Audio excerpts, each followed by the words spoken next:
What if your greatest fear wasn't death but being forgotten?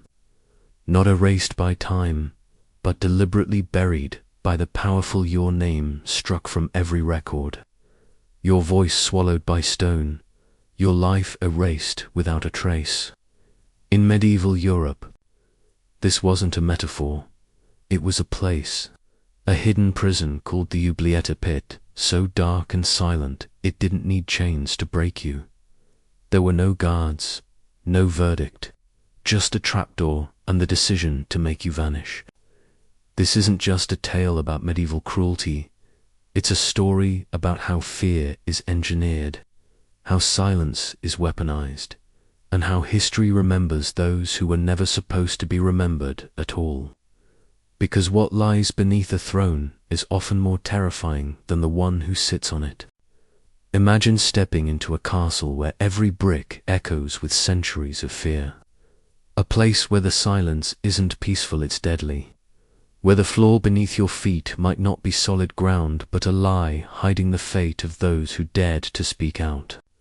What if I told you that some of the most magnificent castles of Europe weren't just royal residencies, they were also silent executioners. They didn't need gallows, they didn't need fire or blade. All they needed was a hole in the ground, and a decision to forget.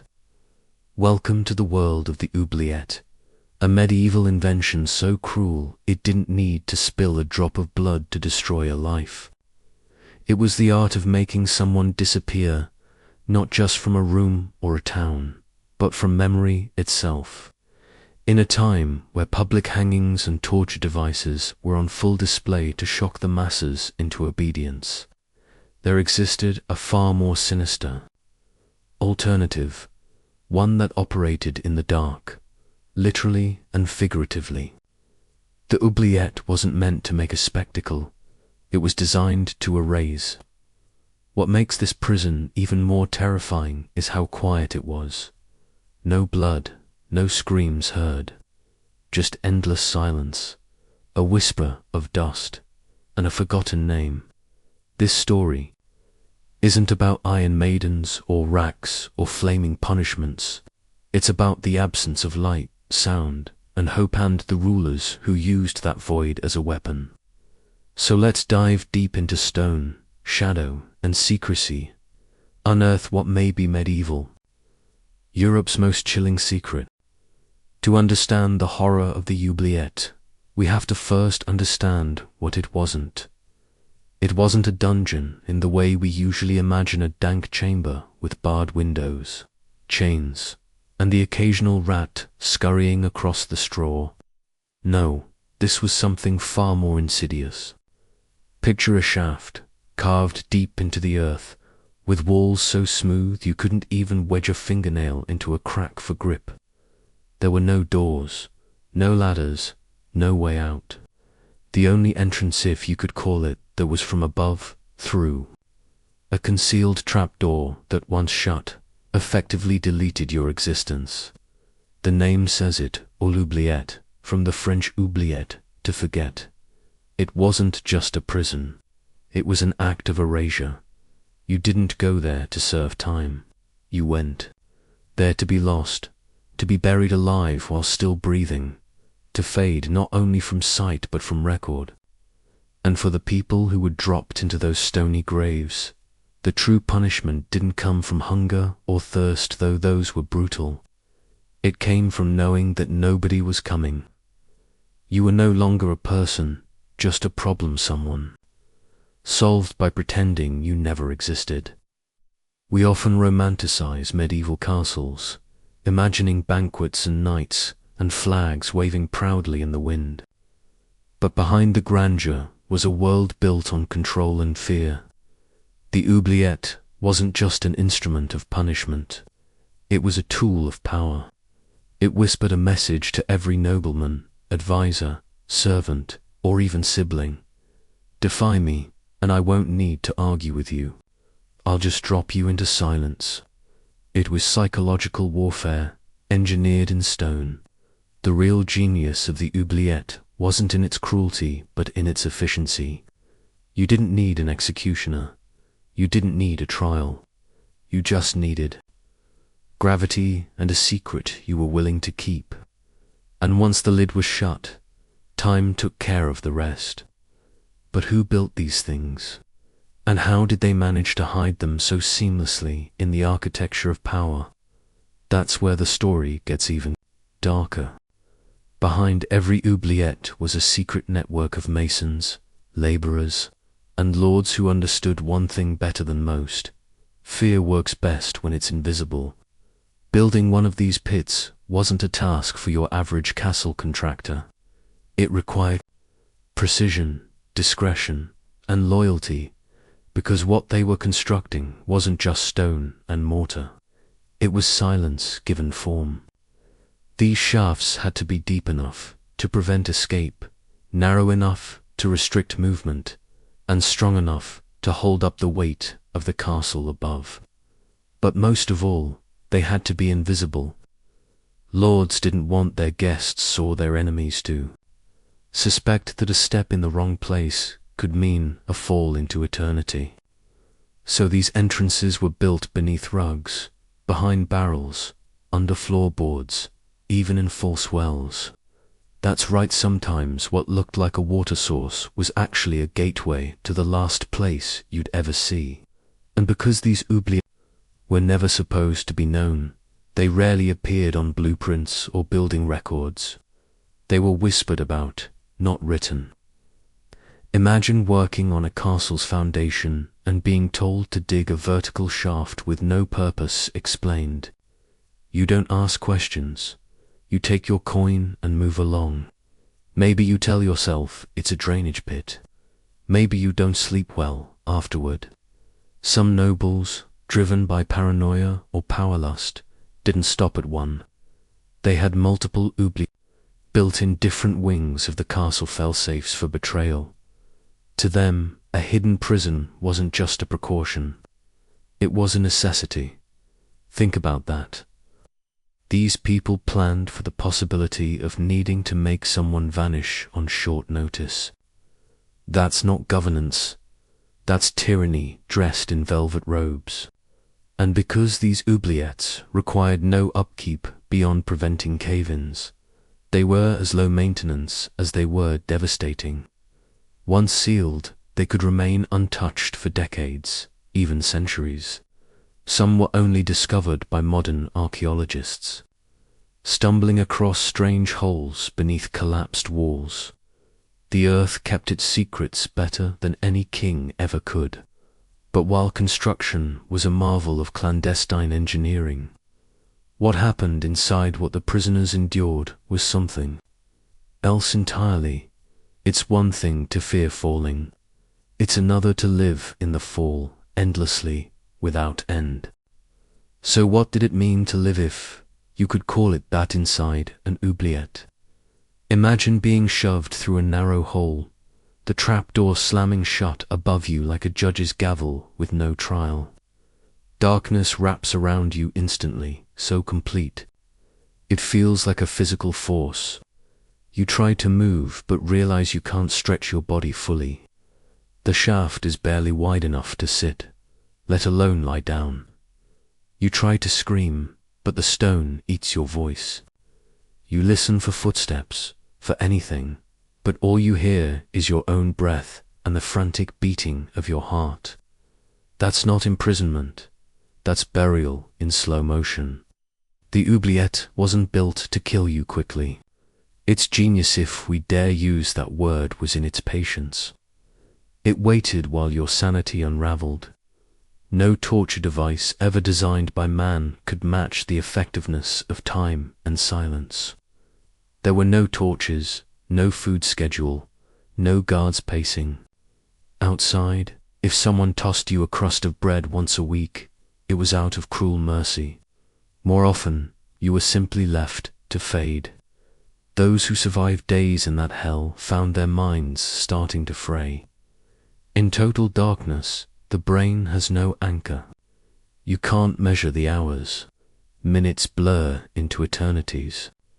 You might count your breaths to stay sane till that becomes maddening too. Some prisoners tried to scratch messages into the walls with their fingernails. Others whispered endlessly, if only to remember what a human voice sounded like. A few screamed for hours, even days, until their voices broke and their minds went with them. Insects crawled over your skin. Rats scavenged for scraps, for worse for you. Waste pooled beneath you, and with no ventilation, the air grew thick with the stench of rot. You didn't know when you'd die, only that you would, and even death didn't guarantee release because your body would remain there, slumped in that stone grave, long after your soul gave up. It's one thing to suffer. It's another to know that your suffering is not only unseen, but also intended. The Oubliette was a prison with a message not to the prisoner, but to everyone else. Challenge the throne, and this could be you. But let's be clear, this wasn't a medieval accident. This was by design, a chillingly effective method of power maintenance that left no blood on the Lord's hands, just silence and fear. So much fear. What made the Oubliette so chilling wasn't just its physical construction, was the way it turned the very idea of justice into a cruel illusion. Most medieval punishments were public: beheadings in the square, burnings on the pyre, whippings in full view. They were meant to deter, to show power, to remind the population that law had teeth. But the Oubliette didn't show anything. That was the point. It was invisible punishment. Punishment for the sake of removal, not reformation. There were no trials, no declarations of guilt, no need for a priest to offer last rites. All it took was suspicion, a rumor, a jealous noble whispering into a lord's ear. Maybe you insulted the wrong person at a banquet. Maybe your cousin wanted your inheritance. Maybe you were too loud with your questions, too bold with your ideas. The Oubliette was the answer to all of it. And what's worse, it allowed rulers to keep their image polished. There was no mess, no spectacle, just absence. You didn't have to martyr your enemy, you could just make him vanish. That's a kind of power more frightening than any blade, because the Oubliette didn't just destroy a body, erased a name, a voice, a legacy. It stripped away a person's very right to be remembered. And in a society that valued lineage, memory, and divine order, that was the ultimate blasphemy. It wasn't just death, it was oblivion. Rulers who used Oubliette understood that fear of not knowing is more potent than the fear of death. If someone is executed publicly, you know what happened. You can mourn, you can rebel. But if someone disappears into stone and never returns, the mind races. It asks, could I be next? Is there a door beneath my feet? That's the psychology of control. That's why even nobles, those supposedly closest to power, treaded lightly around certain kings. Because once a man proves he can eliminate you without a trace, without a sound, without a word, that man no longer rules by law, he rules by myth. The Oubliette was the silent enforcer of those myths, hiding beneath polished marble and royal chambers. And for every person who actually fell into one, 100 more feared they might. That's how power sustains itself, not through violence alone, but through the anticipation of it, through the ghost of what might be waiting in the dark. While the Oubliette was often the private weapon of secular rulers, the church was not exempt from its use or its allure. In fact, some of the most silent condemnations in history came not from the swords of kings, but from the whispers of bishops. Religious power in medieval Europe was vast, often rivaling or even surpassing the authority of monarchs. And when spiritual legitimacy merges with political ambition, terrible things can be justified. Heresy, for instance, was considered not just rebellion against the church, but rebellion against God. And what better way to silence a theological threat than to entomb them in darkness, without trial, without martyrdom? A heretic burned in public might inspire others. A heretic who vanished, however, inspired only dread.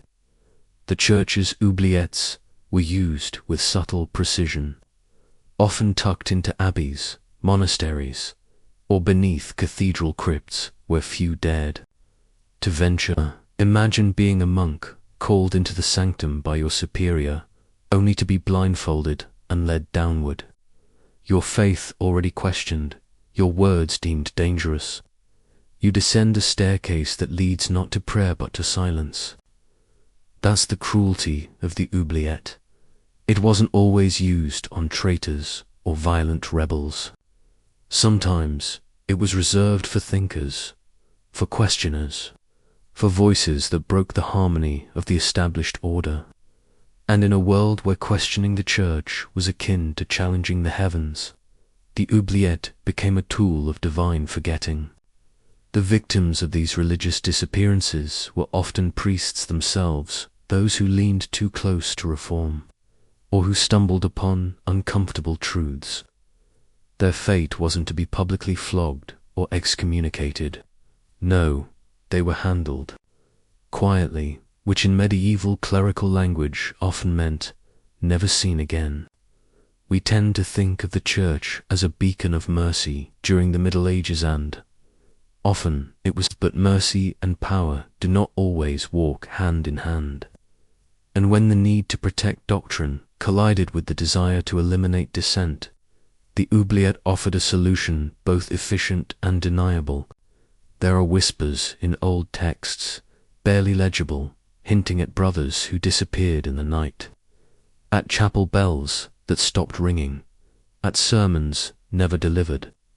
You won't find these in official church annals. That's the point. The oubliette was never meant to leave a paper trail. It was meant to leave silence. And silence, in the medieval world, was sometimes the loudest message of all.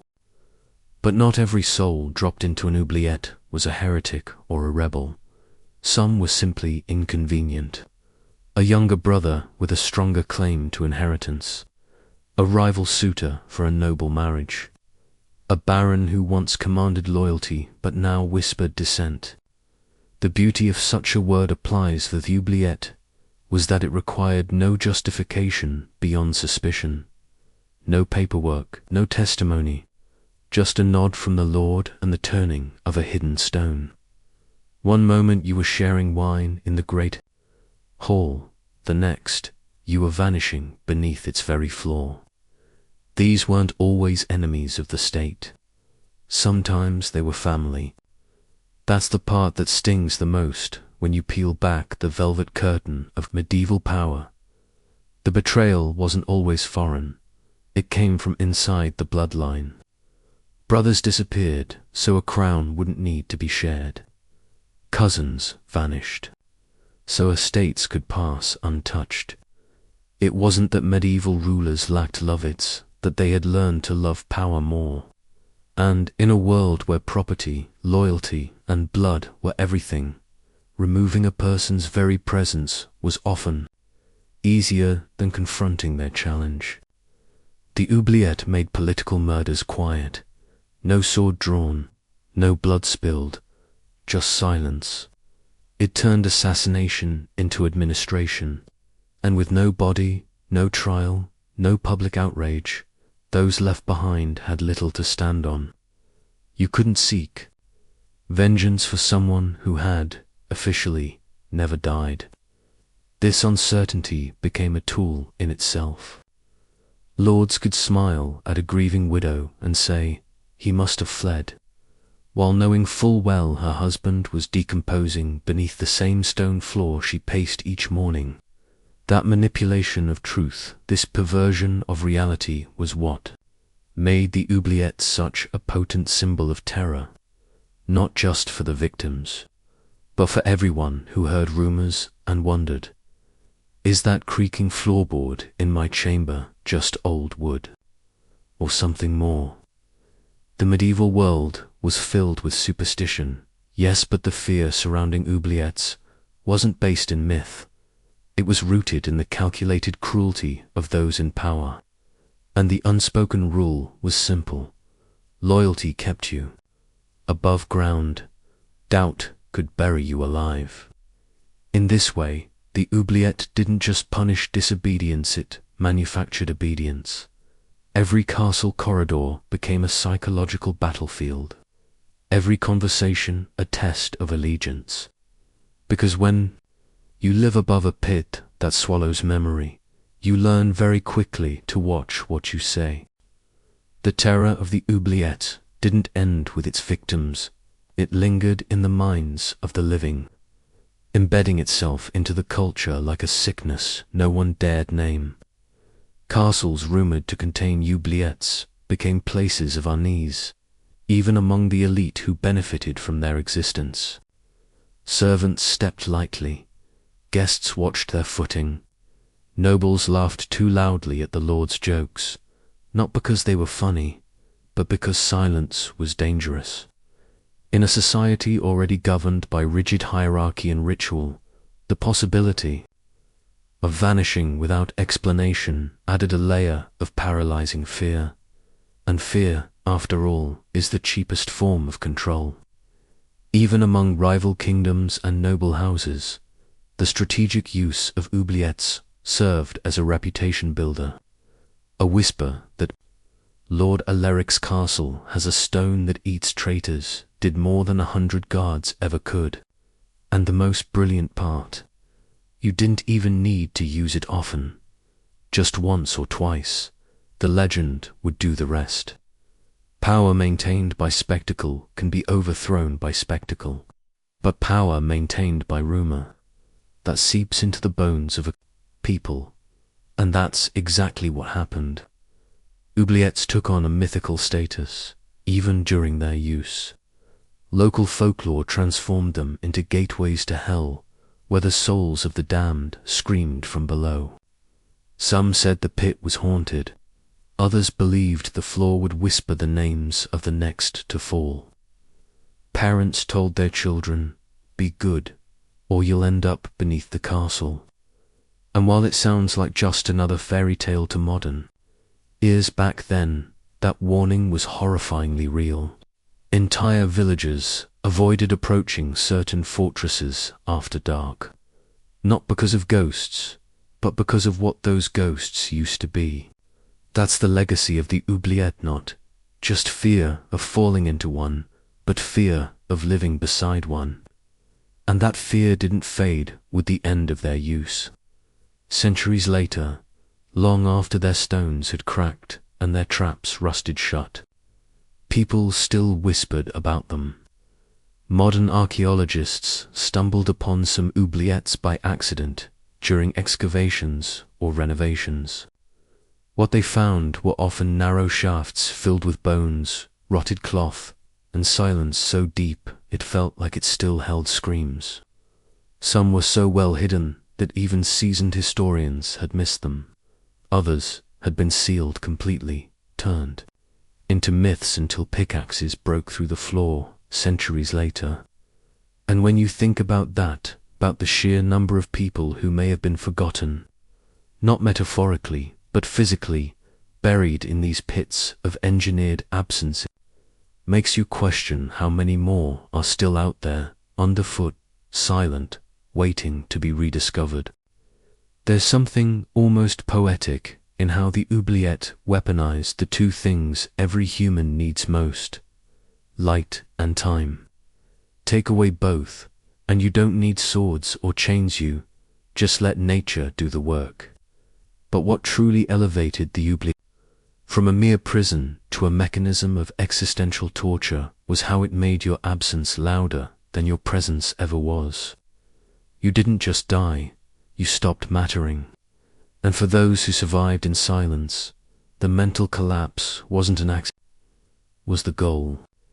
That total psychological unraveling was part of the design. Medieval rulers didn't need to hire torturers to extract confessions when they had oubliettes to erase resistance altogether. It was punishment without paperwork, justice without witnesses, and death without closure. That's what made it powerful, and that's what makes it terrifying even now. Think about how modern punishment systems work. There's process. There are appeals. There are lawyers, cameras, documentation. Even at their worst, modern prisons acknowledge your existence. They log you in.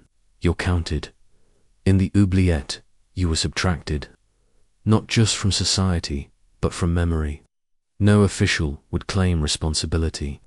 No priest would record your last breath. You might have had a name once, a title, maybe even a family who loved you, but in that pit, you were nothing more than the echo of a threat, forgotten on purpose. And isn't that the scariest fate of all? Not just to suffer, but to suffer, without witness, without proof, without a single soul to confirm that you ever mattered. That kind of silence resonates even centuries later. It should, because it forces us to ask, what does power look like when it no longer needs to explain itself? The oubliette wasn't about justice. It wasn't even about punishment.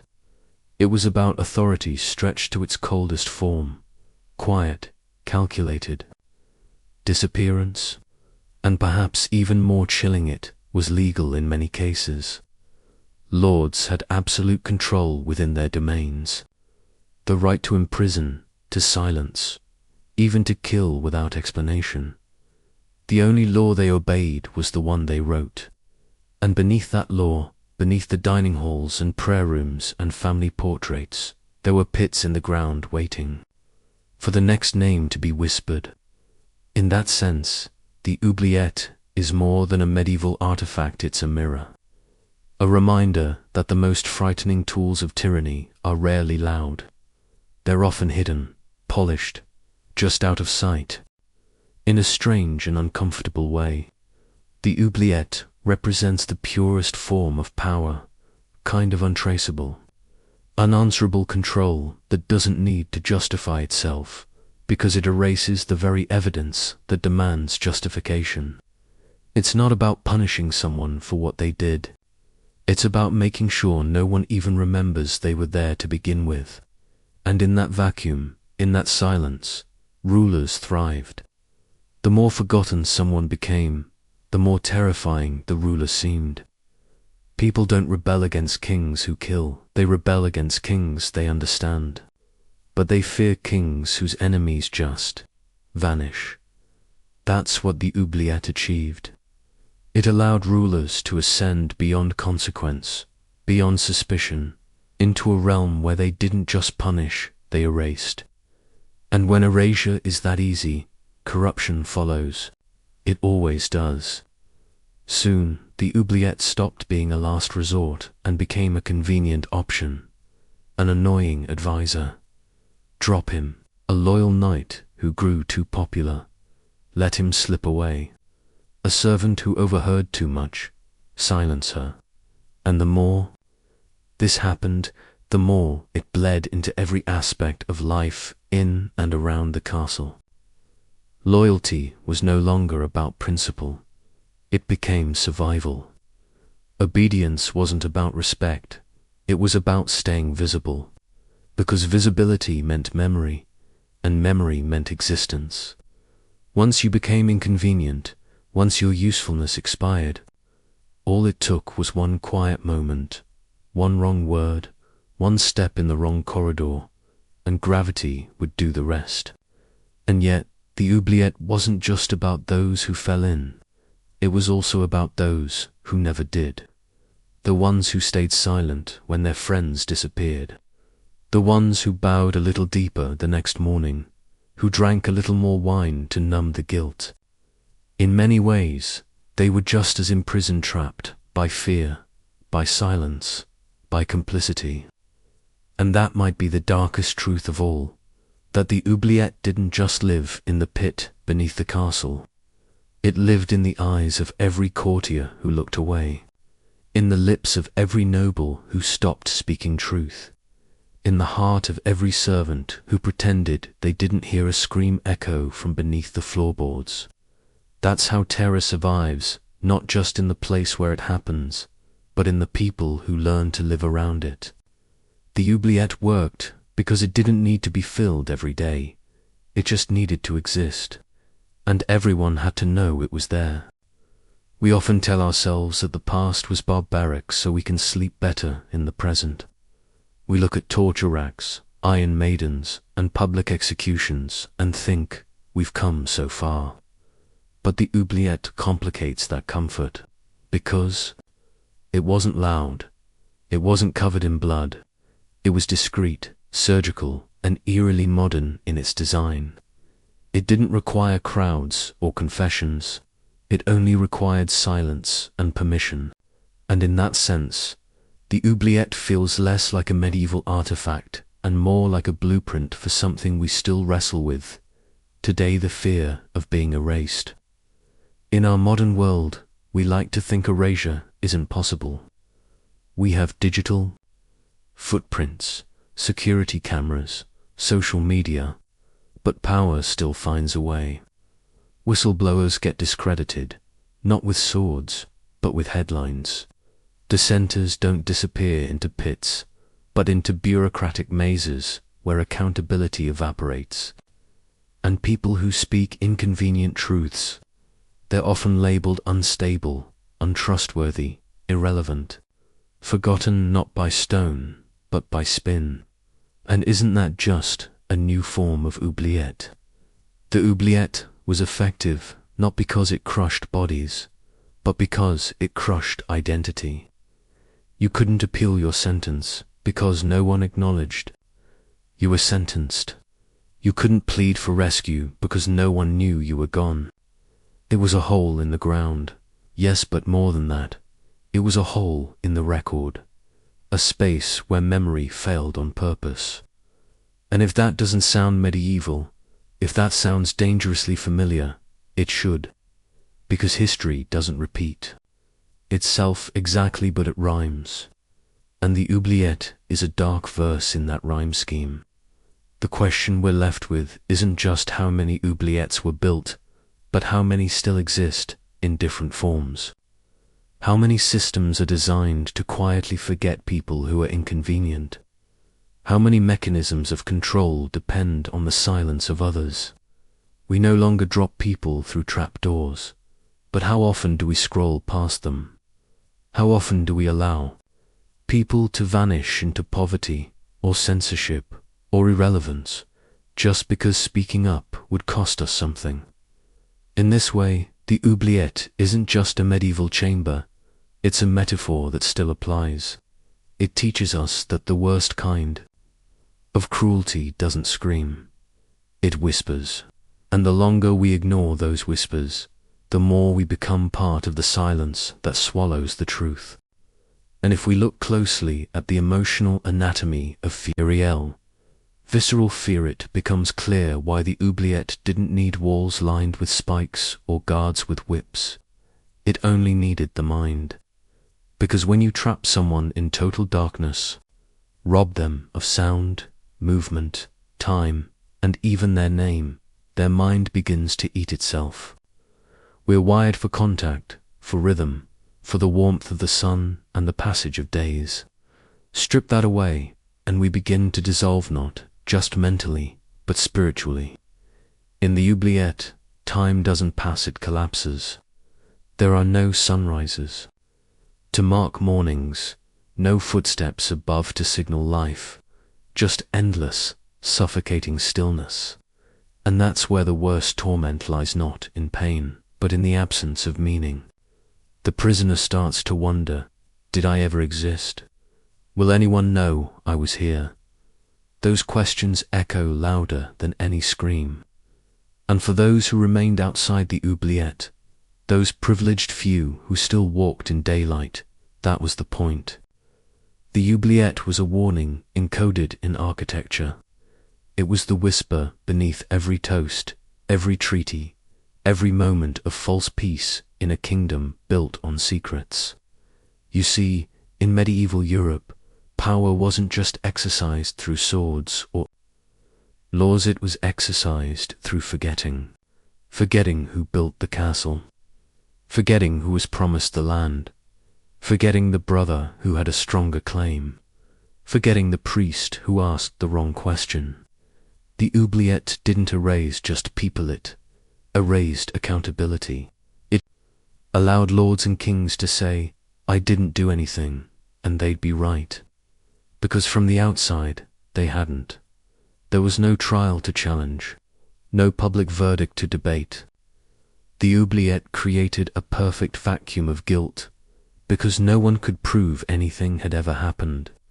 And while it sounds like ancient cruelty, the echoes of that logic are terrifyingly relevant. How often today do people in power avoid consequence? Not by fighting accusations, but by making them disappear, redacting the report, sealing the records, silencing the leaker. The tools have changed. The intent hasn't. And that's why the oubliette matters, not as a relic, but as a warning. Because the minute we accept the quiet removal of inconvenient truths, we lay the foundation for our own forgetting.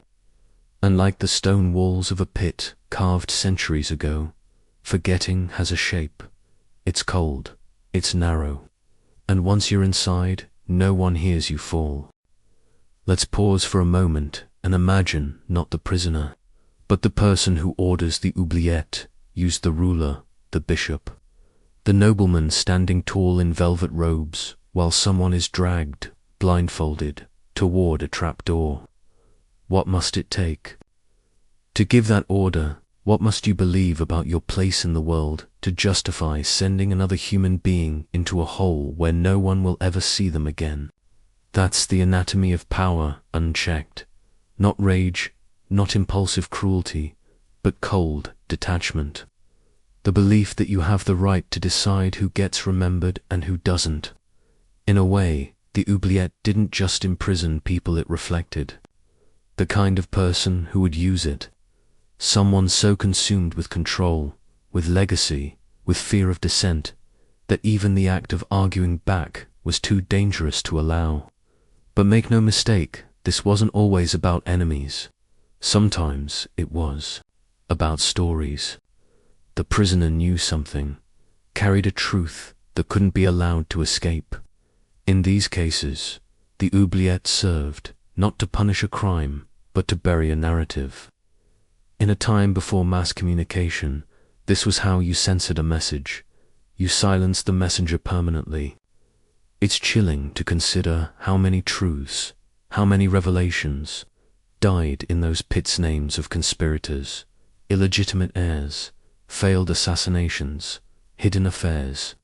Each oubliette was a tomb not just for a person, but for a version of history that never got to be told.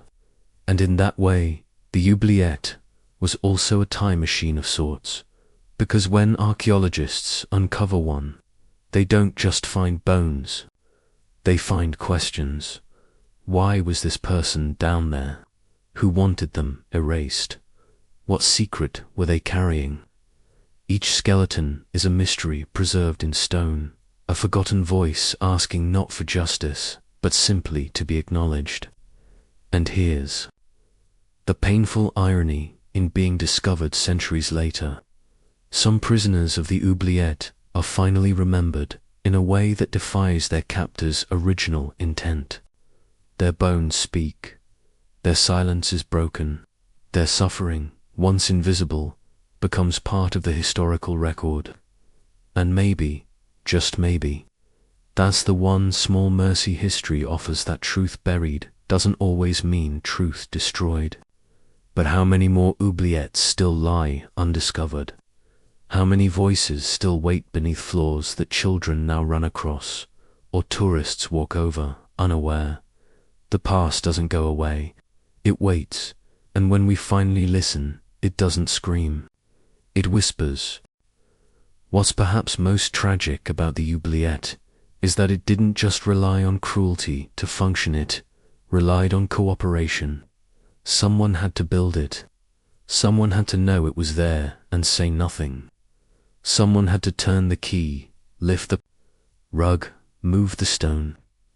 In this way, the oubliette became a collective sin wrapped in a private secret. Power alone can't maintain a system like this. Fear, compliance, and silence are its bricks and mortar.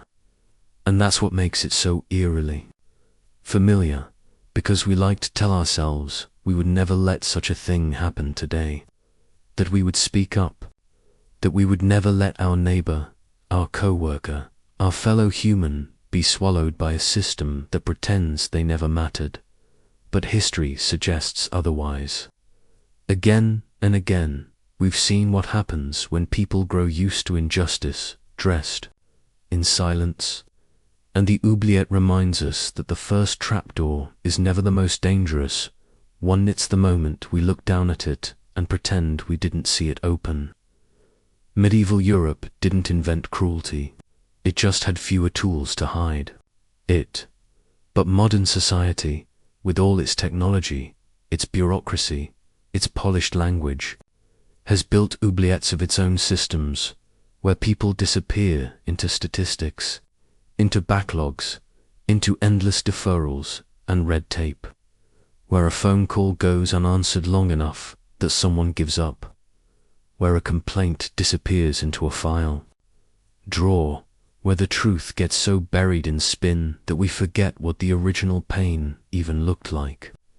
It's easy to distance ourselves from history by calling it brutal, medieval, primitive. But the oubliette wasn't primitive. It was efficient. And efficiency is a dangerous thing in the wrong hands. It allows us to streamline suffering, to remove the need for explanation, to push a button and pretend our hands are clean. And that's why the oubliette still matters, not just as a historical curiosity, but as a warning about the cost of silence, of unchecked power, of forgetting. Every time we choose comfort over confrontation, every time we say, "That's not my problem," we take a small step toward that stone pit. We make it easier for someone else to vanish, and maybe the only way to keep ourselves from becoming. The next echo in the dark is to finally listen, to remember, to record, and above all, to speak. The cruel brilliance of the oubliette wasn't just in what it did, but in what it made others do. It taught people to whisper.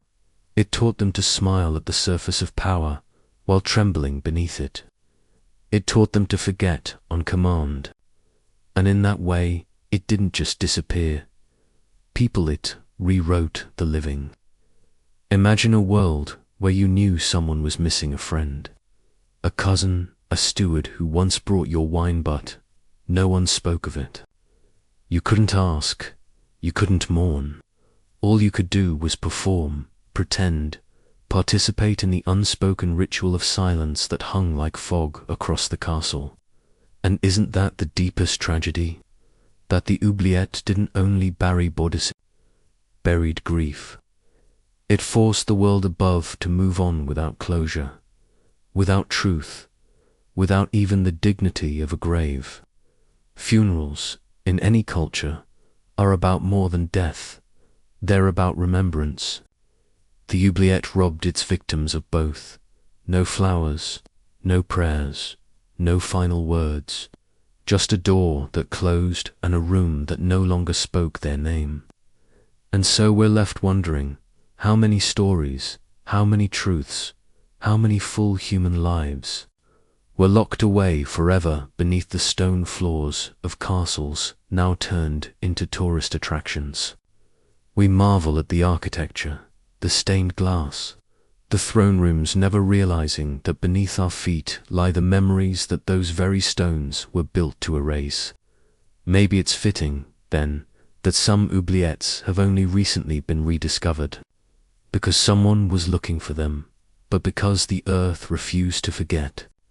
A collapsed wall here, a sunken floor there, and suddenly a chamber re-emerges, still intact, still silent, but not forever, because in being found they speak again, They demand to be acknowledged, not just as macabre relics of cruelty, but as reminders that injustice thrives when it is buried, when it is unnamed.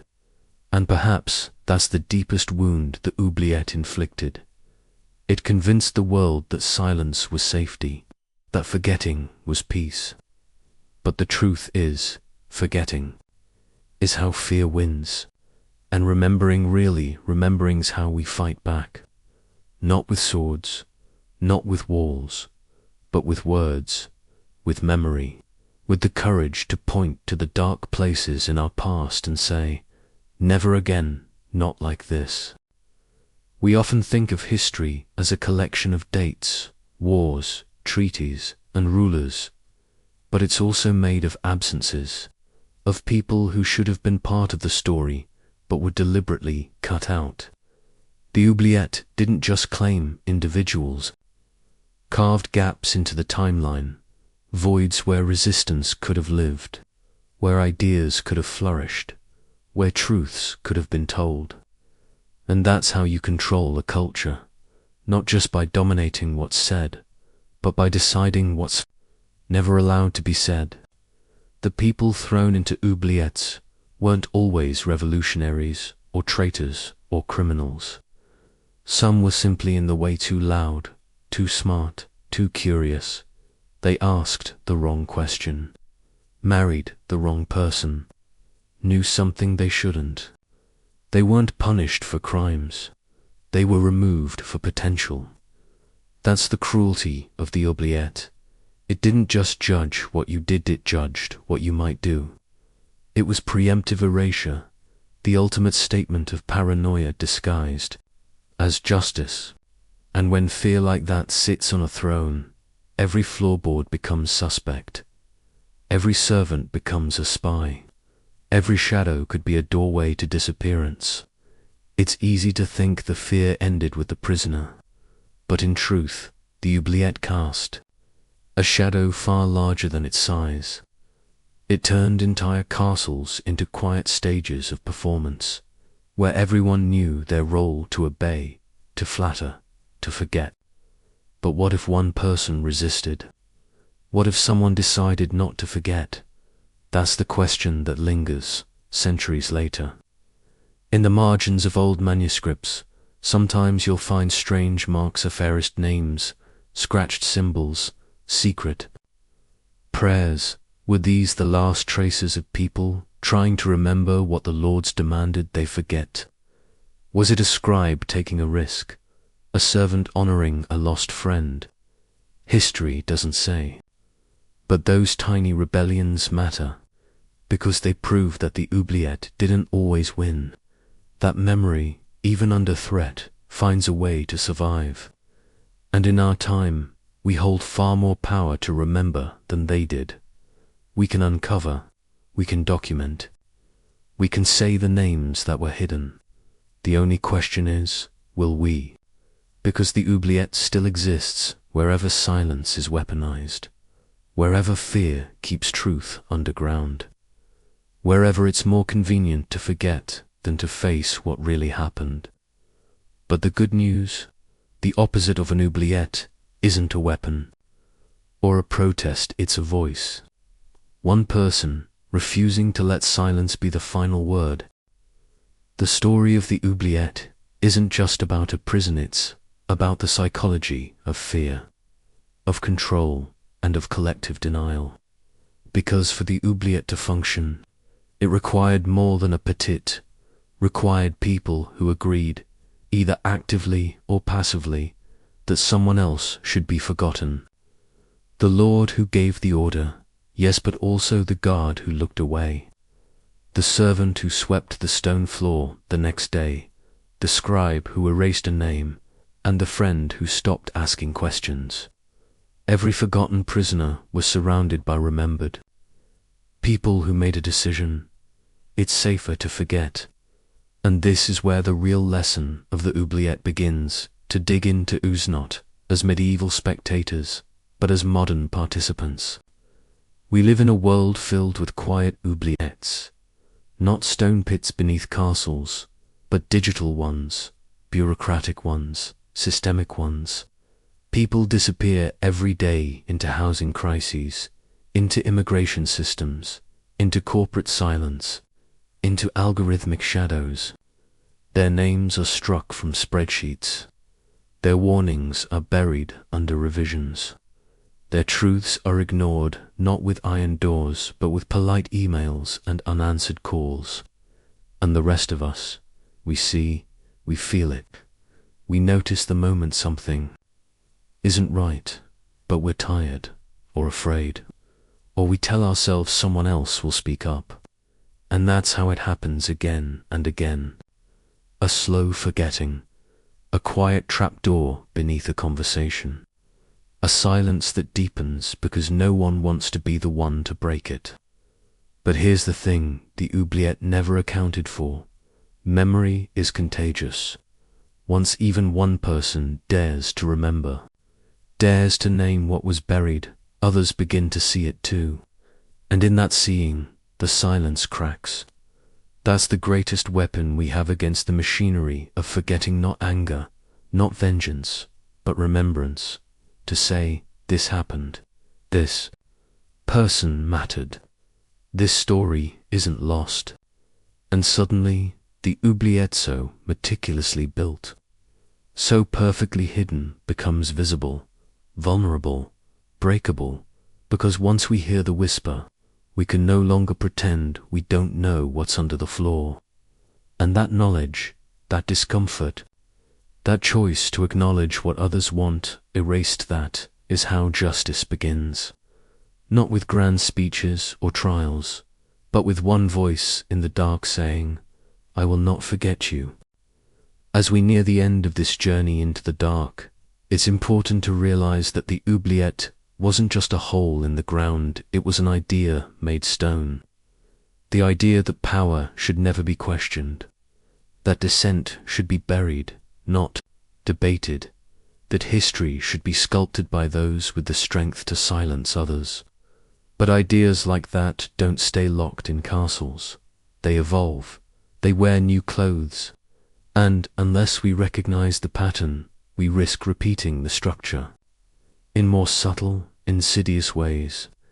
The oubliette teaches us that the real danger isn't in cruelty alone, but in cruelty paired with invisibility.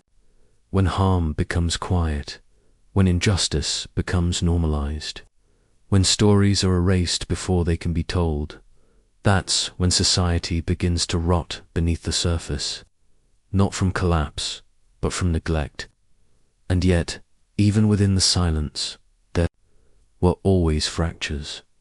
A message scratched into the wall, a whispered name, a half-preserved record, the tiniest acts of resistance that refused to let the oubliette have the final word. Those fragments are what we inherit. They're fragile, they're faint, but they're enough to build memory out of ruins, enough to offer dignity to those who never got a eulogy, enough to pull history back from the void. Because remembrance, unlike silence, is active. It demands that we not only witness suffering, but understand it, carry it, share it, not for guilt, but for transformation. So the next time you visit a castle and run your fingers across the smooth stone floor, pause. Ask yourself what lies beneath.